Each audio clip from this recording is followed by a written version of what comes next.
So after you generate the agent zip file by using my tool, what you will have to do is you have to then go into your Dialogflow web console and you have to use this restore from zip button over here. So you can find that by going to the settings here, and then in the settings you can choose the export and import tab, and then you will see these three buttons. So you can just click on restore from zip and you will have the option to upload a zip file, and then the Dialogflow will actually parse everything inside that zip file and automatically create the intents out of that zip file.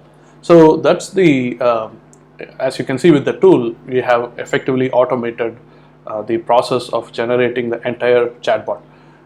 Now if we take a look at the intents, I just want to show you how the CSV file translates into an actual intent. So if you go back and take a look at the CSV format that we have over here, so let's go to this intent called Dialogflow example bots Telegram integration. I'm going to go into this web console and search for Telegram. Yeah, this is the same one. So let's click through and go into that intent. And what you will notice is that the training phrases which you saw, so you can see that the stuff which is under the query, these are the three training phrases I have specified, and you will notice that those are the same three training phrases you see inside this section. And also notice that it has an output context set. It's called await is helpful, and then you have a lifespan of 1 for that output context. So if we go over to the rightmost column, you can see that it has this output context called await is helpful, and the lifespan of that is 1. You also notice that there is no input context, and as you might expect, there is no input context set on this intent either. But the most important thing I want you to notice is that there is nothing here under the default tab. I have got everything under this tab called Google Assistant. Now, the reason that I prefer it this way is because I've seen like a lot of people get thrown off by this toggle switch over here. Now what this toggle is really doing is it's going to take, if you had this turned on, it's going to use the first response here from the text response. It's just going to take it and send it as the first response for the Google Assistant integration, right? We don't have a Google Assistant integration here. It's a rich website chatbot, but the API call, when you call the API, that's the data which comes back.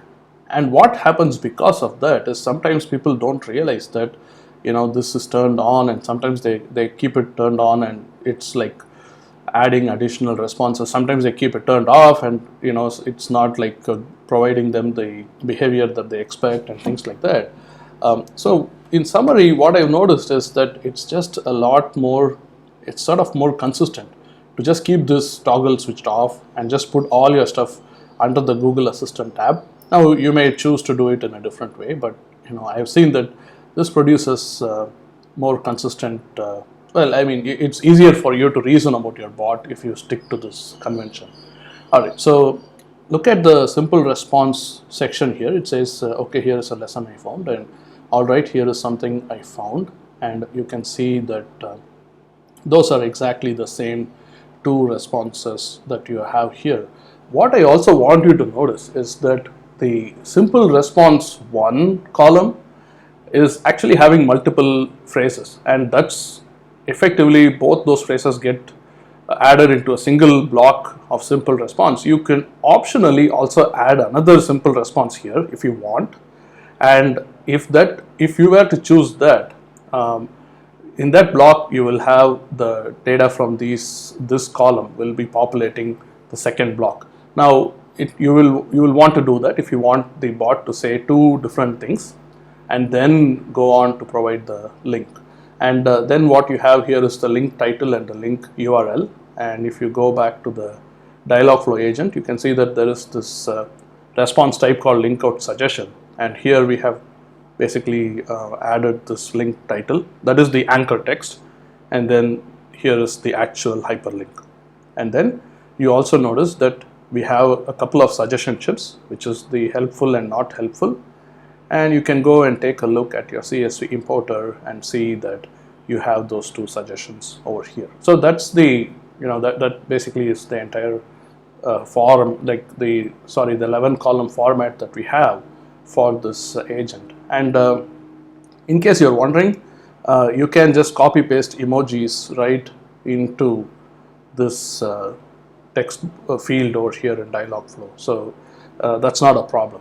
All right, so this is the representation. So you can take this agent zip file, that is, you can take the CSV file, download the CSV, create the agent zip file using my tool over here, and then you can just import that agent zip file into Dialogflow, and this is what you will get as a result of doing that. And when you upload this agent and once it finishes like restoring the entire zip, in a few seconds it will also train the agent, and then you can just like type in some phrase here and check out that it actually already works. So you can say something like this.